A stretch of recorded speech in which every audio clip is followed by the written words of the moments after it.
Bonjour à tous, bonsoir à tous. Bienvenue sur cette nouvelle chaîne, nouvelle plateforme un peu éclectique, comme on dit, assez diverse et variée, où on va mixer un peu tout ce qui est conversation, dialogue, pensée, interrogation, hypothèse. Donc ça va être une espèce de four à penser, où ça va chauffer, grincer, titiller, mais voilà, le but c'est toujours de comprendre, d'analyser, d'aller comme on dit souvent, à la source de toute chose. On essaye de pas trop se concentrer sur les conséquences, on analyse les conséquences, le symptôme, mais comme un chercheur ou un médecin ou chirurgien, on va essayer de remonter un peu à l'origine de tout, comme voilà le fleuve qui découle de la mer, tout a une source. Donc voilà, donc l'explication un peu, parce que vous êtes beaucoup à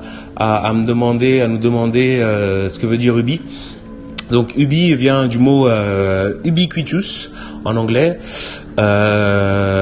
qui veut dire un peu omniprésent, omnipotent, omniscient, la conscience, voilà, tout ce qui est un peu qui va de source, et tout ce qui jaillit de la source infinie un peu, donc de la connaissance.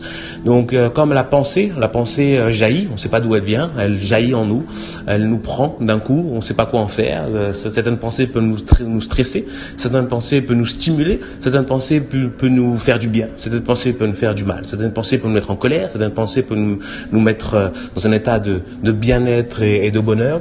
Donc voilà, donc l'ubi c'est la pensée qui jaillit de nulle part. Un chirurgien un jour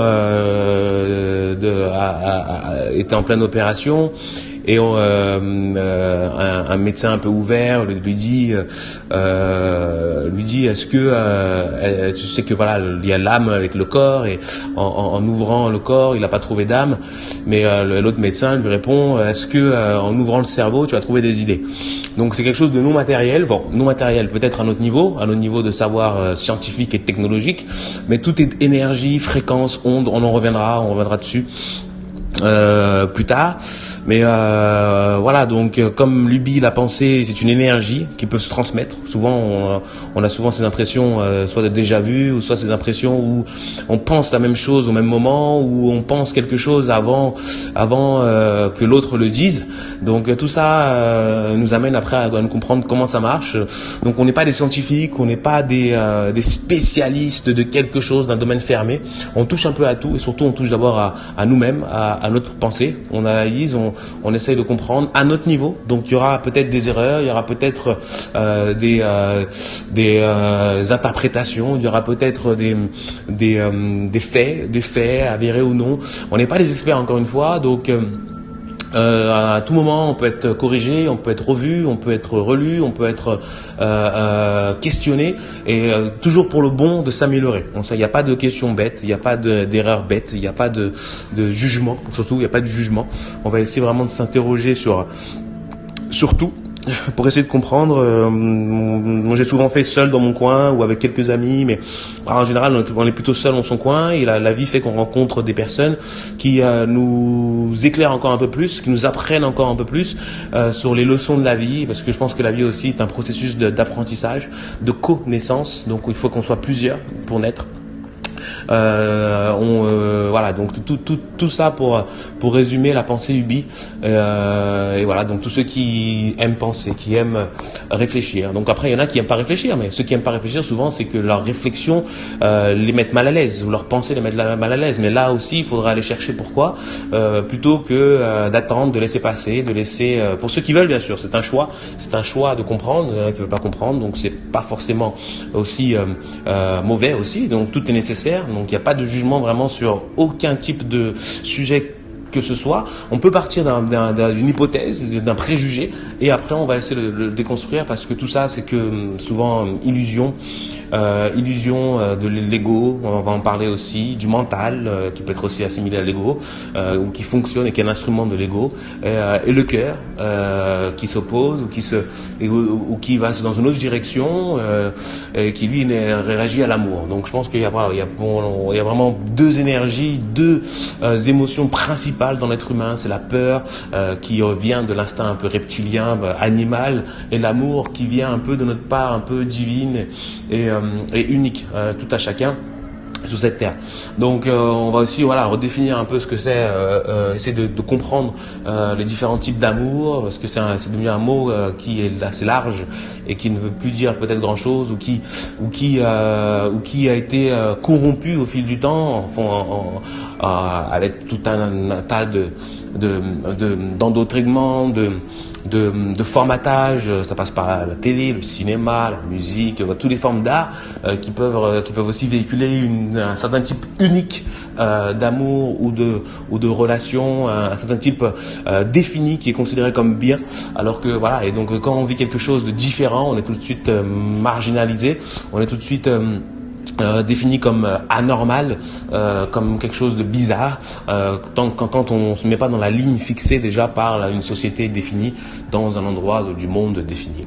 Donc parce que l'amour dans une tribu d'Amérique du Sud n'a pas la même signification qu'en Occident ou en Afrique ou en Asie. Voilà, donc on va analyser les différents types et voilà pour voir un peu que il n'y a pas d'idée ou de pensée définie, il n'y a que de l'évolution, aussi de l'harmonie avec le monde qui l'entoure.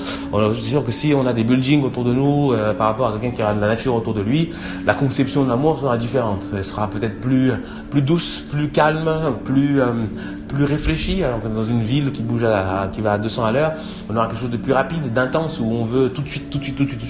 Donc voilà, donc on va essayer de comprendre tout ça, essayer, parce que là on s'embarque dans quelque chose qui même nous on sait pas, c'est l'inconnu, c'est ça qui est bon, on saute dans l'inconnu et on va voir ce que ça donne, et on espère que d'autres sauteront avec nous pour essayer de trouver une voie alternative ou une pensée alternative, non spécialiste encore une fois, mais juste par rapport à notre propre expérience chacun, de partager notre propre expérience, notre propre conception de notre vie en fonction toujours d'aujourd'hui. On va essayer de se projeter aussi dans demain, on va analyser le passé, le poids du passé, le poids de son histoire passée, qu'on garde, qu'on trimballe, comme un espèce de sac invisible qui pèse lourd et qu'on n'a pas le droit de lâcher, parce que sinon on n'existe plus, on n'a plus notre souffrance, on n'a plus notre peine, on n'a plus tout ça qui nous permet aussi de nous protéger. Protéger de quoi? On reviendra aussi, protéger de la peur de l'ego, de la peur de la souffrance, mais tout changement implique une élévation, une souffrance, un changement. Les résistances sautent. Et une fois que ça saute, vous avez un champ de possibilités infini qui permet de voir les choses presque à 360 degrés plutôt que d'avoir une vision limitée comme les espèces de yeux des chevaux où ils doivent aller uniquement tout droit. Si on s'écarte un peu, c'est qu'on n'est pas bien. Il faut s'écarter, il faut aller voir ailleurs, il faut essayer de sauter, jump. Donc voilà un peu pour résumer un peu déjà l'introduction par rapport au nom de la chaîne et du concept. On sera plusieurs à intervenir, donc le but c'est vraiment pas nous mais nos idées, donc peut-être à certains moments on va parler un peu d'expérience personnelle parce qu'il faut quand même une pensée liée aussi à une histoire, donc on va corréler ça et je suis sûr que voilà, par rapport à une souffrance de quelqu'un on peut trouver un peu l'opposé chez l'autre, donc et tout ça va permettre de créer un échange, une relativité, un recul, à se dire ok, je suis comme ça, l'autre a vécu des choses un peu similaires, mais il est comme ça. Qu'est-ce qui nous différencie? Voilà, on va parler aussi du mindset, donc de l'état d'esprit, qui permet aussi de jouer un grand rôle dans tout ce qu'on entreprend, que ce soit avoir plus de santé, plus d'activité, plus de créativité, plus de bonheur, plus d'harmonie. Donc il y a un grand rôle aussi de l'état d'esprit et de la perception des choses, de la perspective, voilà. Donc tout ça va nous permettre aussi ça va être je pense un challenge assez important parce que là on sort un peu de son propre conception du monde pour l'exposer à l'autre. Donc voilà, il y aura des peur d'être jugé, peur d'être pas incompris, sentiment aussi de honte, tout ça. Donc on va essayer vraiment de faire abstraction de tout ça et de revenir à la source. La source et suivre le plan. Le plan, on peut l'appeler comme on veut, hein, le plan divin, le plan cosmique. Et voilà. Après, sur le plan tout ça, il n'y aura pas il y a pas vraiment, parce qu'on peut parler souvent de choses un peu spirituelles, donc il n'y a aucune connotation religieuse dans tout ça. On est vraiment, c'est quelque chose un peu de libre. On va toucher à tout, on va aller partout, on va comparer, peser, voir les similitudes, les différences, et surtout remettre dans les contextes un peu historiques, des contextes qui est souvent laissé pour compte aujourd'hui. Ce qui était valable il y a 2000 ans n'est presque plus valable aujourd'hui, et aujourd'hui il y a plus encore de choses qui n'existaient pas encore à l'époque. Donc du coup, voilà, donc il y a pas mal de choses, le contexte, ce sera important de revenir dans le contexte. On va citer pas mal peut-être de gens, de notre expérience, de nos expériences, des livres, des histoires, des spécialistes. Là, les spécialistes, comme un spécialiste, c'est quelqu'un qui passe des années, 30, 20, 40 ans dans un domaine. Et donc, c'est vrai que nous, on pourra pas le faire à notre échelle. On peut pas passer 30 ans à le faire, mais on va prendre ces analyses.